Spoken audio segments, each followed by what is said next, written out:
this video, we're going to keep going with our tags crusade, but we're going to do the filtering so that when you click on a specific tag, you're going to see all of the stores associated with that one tag. This is the first time we're doing two queries inside of one controller method. So how do we do that? Well, what we could do is we could say tags equals that, and we could say const, if you spell it right, const stores equals await store dot find blah blah blah blah blah. But the problem with that is that await does exactly that. It waits, meaning that we're going to first search for the tags, then they'll come back, and then second, we're going to then go and find the latest 10 stores or all of the stores depending on how we want to do it. Now, that's not really great because that's synchronous, meaning that we shouldn't if these two things are not dependent on each other, they should be fired off at the exact same time because that's going to be the absolute fastest. If you're making 6 different Ajax calls and none of them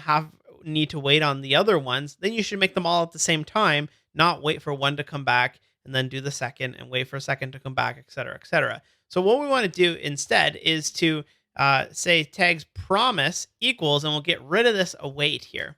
We're gonna bring it back in just a second, but we put a tags promise into there and we store the promise, and that's going to fire it off. And then we're going to make a stores promise for a similar thing. So I'll say const stores promise is equal to store.find. And now we also want to find where the tags property includes our specific tag. Actually, we're going to have to bring this tag variable up above it because we need it. So first of all, this will get our tags list. We did that last time. Second of all, this will find all of the stores where the tags property of a store includes that specific tag. And there's no weird thing that you have to do here where it's like tags.includes.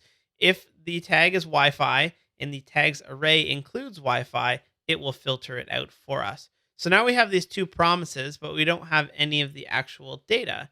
So what we can do in here now is we can wait for both of these things to come back. If this thing takes 1 second and this thing takes half a second, we're going to wait 1 second because that's the slowest one.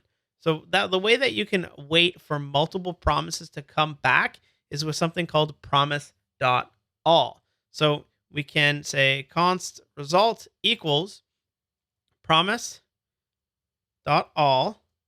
Pass it an array of promises. So what are our two promises? Well, we have a tags promise and we have a stores promise,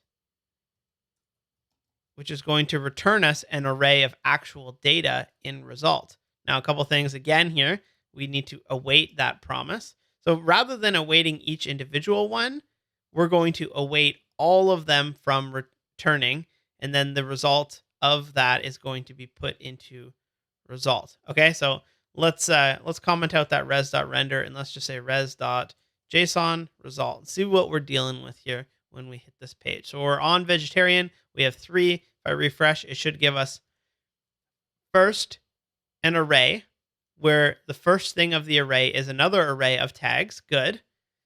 And then the second thing in the array is a list of coffee shops that all have vegetarian in their actual values. Good. So you could do this. You could say var tags equals result square bracket 0 and var stores equals result 1, where the first thing is going to be the tags and the second thing is going to be stores. But again, if you've taken my ES6 course, you'll know that we could destructure that result immediately by, instead of saying result, we simply just destructure it into variables immediately, saying tags and stores is equal to await promise.all, tags promise and stores promise. So, 2 queries, each returns a promise. Then we wait for both of them to come back with await, and then we destructure them into their own variable called tags and stores. And now if you say res.json tags, you should just see the tags. And if you res.json the stores, you should just see the stores. Good. But we don't want to JSON it. We'll bring back this render function that we have here, and we will pass along with the stores as well. Good. We'll now refresh this page. We see vegetarian. We see our list of tags. That didn't get messed up at all. We can go back into here, take a quick dump. Pre equals h.dump stores.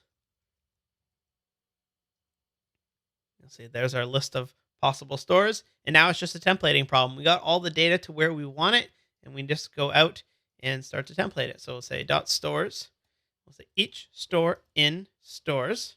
And we can reuse our store card that we made earlier. So let's go up here and import that stores card. So we'll say include mixins / store card. And then we can use that mixin here by saying store card, pass it a store. Does that work? So again, store card is what we used on the home page, so we could show each of our stores. Refresh. Beautiful. And now you should be able to flip from one tag page to another, and it's going to immediately filter all of those items for us.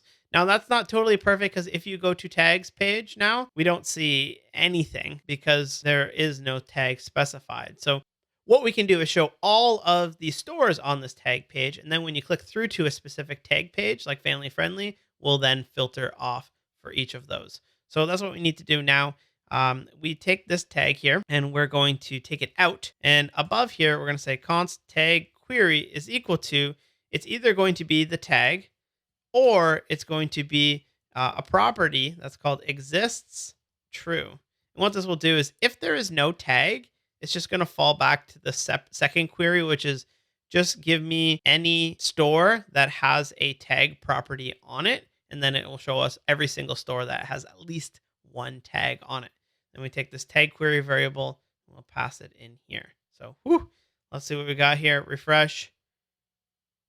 There we go. So now we're showing absolutely everything that has a tag, but then we can filter for specific ones as we need it there.